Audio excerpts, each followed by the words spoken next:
Hey guys, so for today's video I'm going to be doing a library checkout, and this one is going to be the last one for a couple months or so. Since I have switched to being an English major, I have been taking a lot of English courses, and that means a lot of reading. And the reading for those courses are going to be very dense and complex, so I won't really have a lot of free time to just read whatever I want and do recreational reading. So the series is going to be on a little bit of a hiatus, but for this last one, we do have a couple really good books to talk about. So with all of that being said, we're gonna go ahead and get started. So the first book that I read after the last book stack that I covered was Dan and Phil Go Outside by Dan Howell and Phil Lester.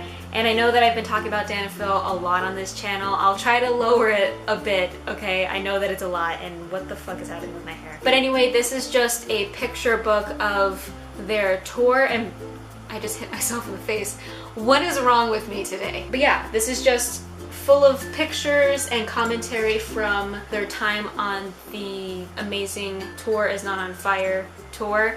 And on a bias level, I gave it 5 out of 5, and I loved it because I love Dan and Phil. But on an objective level, I really liked it because I thought that it was a lot more organic as opposed to like Tapanoff, which, okay, I'm sorry, but like Tapanoff, I loved it on a biased subjective level. On an objective level, it seemed really brand-y, like on brand like, which I get. I just would have liked to have more of a personal story, like that's just kind of what I was hoping for. But anyway, I really enjoyed this because it was just like simple commentary, and you could get into it and you could just feel like you were talking to them about what happened on tour, and they were just kind of going through and telling you about all the pictures. So that's what I really liked. It was just pretty genuine, and I really did enjoy this book. Although I will say that if you're not a fan of Dan and Phil, you might not appreciate this book that much, but it's still really good. The next book that I read was A Geek's Guide to Unrequited Love by Sarvanaz Tash,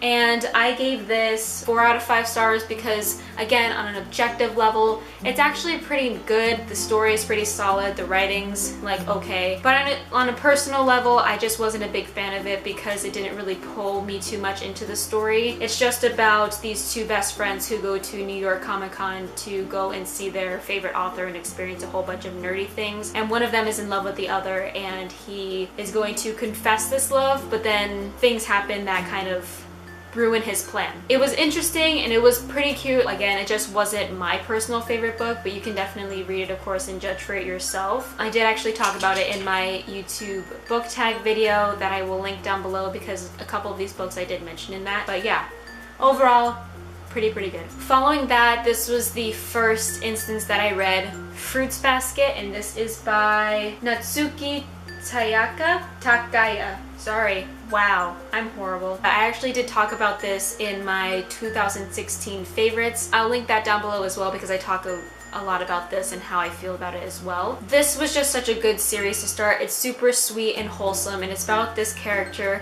Toru Honda. She is an orphan. Her mom had died the year previous, or like just recently her mom had died, and so she has been like living in a tent. Then a classmate who happens to be the really popular guy on campus because he's pretty and he's just mysterious and nice or whatever, goes and sees her because she's on their property. She just didn't know it, and so he invites her to stay with him and his relatives for the time being. I'm gonna say that lightly, and the thing is that his relatives and him are all part of the Chinese zodiac. There's a couple hijinks that get thrown into there because of how each of the signs are displayed through these characters, and if they are like touched or like hugged or something by the opposite sex, then they transform into that animal. So it's just really wholesome and pure, but I also just like Toru Honda as a character is just like every kind of person you would ever want to be. She's the kindest, most optimistic person I have ever read. Like I have ever hands down read. She's so accepting and hopeful and kind and happy. It's just so wonderful to read. Like it's just a wholesome, pure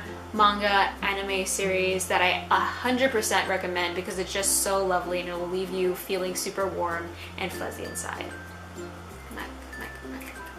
Come back to me. Come back to me, regular lighting. Thank you. After that, I Seriously? So after that, I read X-Men God Loves Man Kills by Chris Claremont, and I gave this 5 out of 5 because I really overall liked the message of it. Basically, what's happening in this book is that there is a prominent religious figure who is going after the mutants and X-Men, trying to kind of get society to discriminate against them and hurt them essentially, and kind of kill them because they are abominations and not human, and it's against God's will. You know, they essentially fight this person and stuff. I gave this 5 out of 5, and I liked it because of the kind of message that it gave. I mean, like, obviously using religion to invoke violence and justify it is not something that I stand by at all. I don't think that that's good. But the way that things pan out made me like this book and this comic. And so that's all I'm gonna say about it. I'm not gonna spoil it. I'm really trying to do these reviews and not have them be super spoilery, so sorry. But anyway, recommend.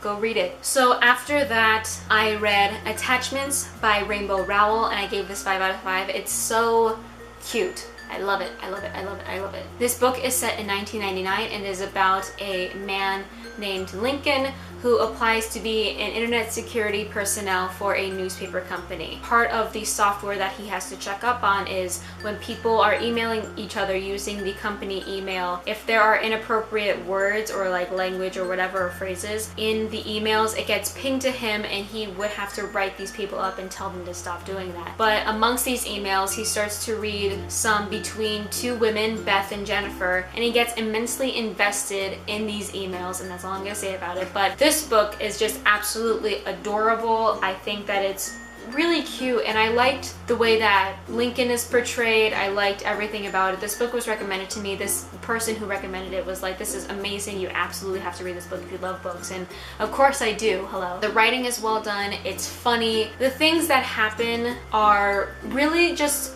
realistic, and that's what I really like about Rainbow Rowell. It is a little bit, not fantasy in that it's like, you know, magic or whatever, but it is a little bit like hopeful in that fantasy movie way of how relationships turn out, but I think also at the same time it's put in a realistic setting, so I really like that about her writing, and she's just a phenomenal writer, and this is a great book. If you love Rainbow Rowell, you'll love this, but overall, people should just read this book because it's so, so good. Following that, I read The Sun Is Also a Star by Nicola Yoon, and I also talked about this one in my YouTuber book tag, but to quickly summarize the book, it is about a Jamaican girl who's about to be deported, and she has one day left in America, and on that last day she meets a Korean American boy named Daniel, and her name is Natasha, by the way, and so they spend the day together and they just have a lot of adventures together, and it's really cute. I really enjoyed it, but it also had some deeper philosophical thinking about like meant to be and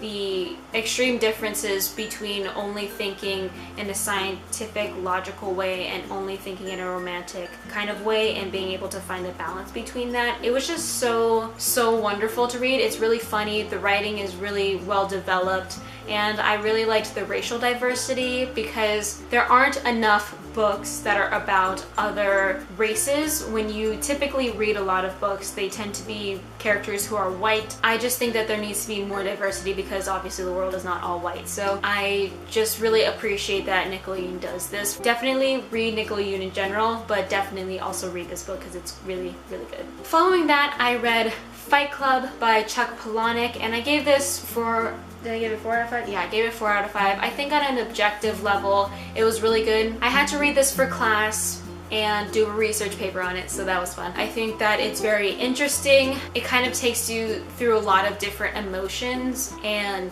the writing is very minimalist style, but I think that that kind of gives it the better impact. This is really about a man, you don't get his name. He meets a person named Tyler Durden, and together they create Fight Club, which is essentially where two men, or not two men, but like a group of men kind of fight each other in order to vent out their emotions. It's essentially about this and about how like chaos kind of infects this thing, because like eventually as the plot goes along, things get a little wary, if you will. Oh my gosh, this lighting is getting so shitty. I'm so sorry. I'm almost done though, I promise. Yeah, this was just really interesting. It also deals with mental illness. It touches upon multiple personality disorder, dissociative disorder, or schizophrenia, whichever one people can interpret it as. It was just interesting. It wasn't personally my favorite. That's why I couldn't like give it like a 5-star. It wasn't like something that I was fawning over, but I appreciated it from an English mindset analysis, like an analytical view of it. But on a personal level, I didn't care for it that much because some of the scenes in it and some of the things that they do are rather graphic and uncomfortable, which is the point of it, but still, like, it was just not my favorite thing. Overall, pretty good. I think that you should read the book before you watch the movie though, as always, because that's just the best way to do anything. After that, I read Crooked Kingdom by Leigh Bardugo. Sorry, I just have to remember. And this is the second book in the Six of Crows series. I absolutely love the Six of Crows series, and just this overall, this was so good. The thing is though, I can't really talk too much about this plot because then it ruins everything that happens in the first book. So in the first book, I don't know if I talked about this in a past library checkout, but this is basically about a guy named Kaz Brecker, and he gets hired by a merchant to pull off a incredibly dangerous heist. And basically he has to kidnap someone from the impenetrable ice court prison in a country called Frigera. To do this, he can't do it alone, so he gathers a team of his best, like, crooks, thieves, criminals, masterminds, and this consists of Inej, who is also known as the Wraith, and she is very good at sleuthing and being able to take secrets. She's very agile because she was an acrobat, and she's also really good with knives. Then there is Jesper, who is the sharpshooter in this group, and he's really good with guns, obviously. Then there's Nina, who's the heart tender.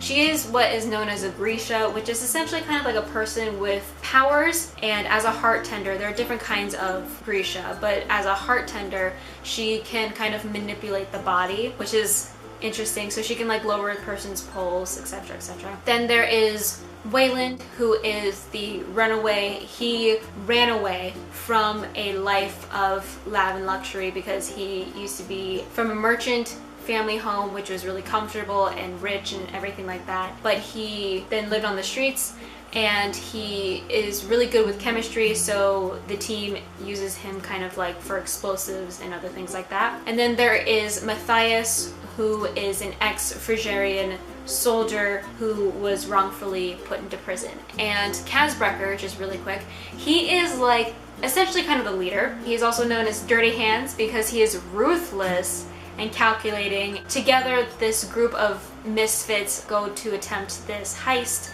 and this book, Crooked Kingdom, follows what happens after they attempt this heist. And I gotta tell you, this is one of the best series that I've probably read in a very long time. It's so good, and I think that everything is so intricate and really well calculated. Also, like, it shows greatly through Kaz Brecker how like smart and intelligent he is, but then you also have to think about that Leigh Bardugo thought of this character and thought of all these plots and thought of how everything was going to turn out, and so that makes her just as smart, and that's insane. It's so, assuming it's a her, sorry, don't mean to just assume things, but like it's such a well done book. The writing is great, the characters are just great on their own. They each have their own like individual personality, like they don't really mesh into each other, they don't really sound like each other. They're all very individualized and sound very like actual people, and everything's super organic between all of them. It's funny and there's some dark parts, but I think overall it has a really great balance. It's just so good, and I 100% recommend this. Also though, I gotta say that the aesthetics of these books are so pretty. Like, it's like dark pretty because there's like crows on the front, but then it has these crazy red sprayed sides, which is just amazing. And then the other one is like a different kind of dark gray crow pattern, and then it has black sprayed sides. So good. But definitely read it for more than an aesthetic, because it's actually really good. The last book that I read that I actually just finished because I wanted to get it in for this last library checkout for a little while was The Raven King by Maggie Steve Otter, and this is the last book in the Raven Cycle series. I gave this 5 out of 5 stars because it's so good. I'm not going to spoil this because I've already pretty much spoiled the other books, and I don't want to spoil the ending. So basically, this kind of ties up everything that's been happening with Gainsey, Ronan, Blue, Noah, Adam, and now the addition of Henry. This is just such a good series. It's really phenomenal. The writing is really good, and it stands out like in a way that is different from like something like this. Like each of them have their own personal writing styles, which I really like. It doesn't sound like some other book. The plot is definitely new and interesting. I will say though that it is kind of creepy at times, so you may not want to read this at night. Just saying. There's times where I like would read this at night and then I would just get like I can't sleep. So I also have just sleeping problems though, so there's that. Really good. I love all of these characters. You fall in love with them because they're just so individualized. They stand on their own. They're well developed. They're not squeaky clean characters. They're not super happy or just straight up evil. They have their own faults, but they still stand as good people. It's just, it's so good. It's so good. So good. I can't say enough about this book. Or the series in general. Super good. So that is it for this library checkout, and it will be for a while. But I want to thank you so much for watching. I'm so sorry that this lighting has turned to absolute shit. I will try to fix it in editing. Thank you though for watching. I hope that you enjoyed this video. If you did, then please do give it a thumbs up. And if you want to see some more videos from me, then please do hit subscribe. I want to thank you again so much for watching. It really does mean a lot to me. And until next time, bye-bye.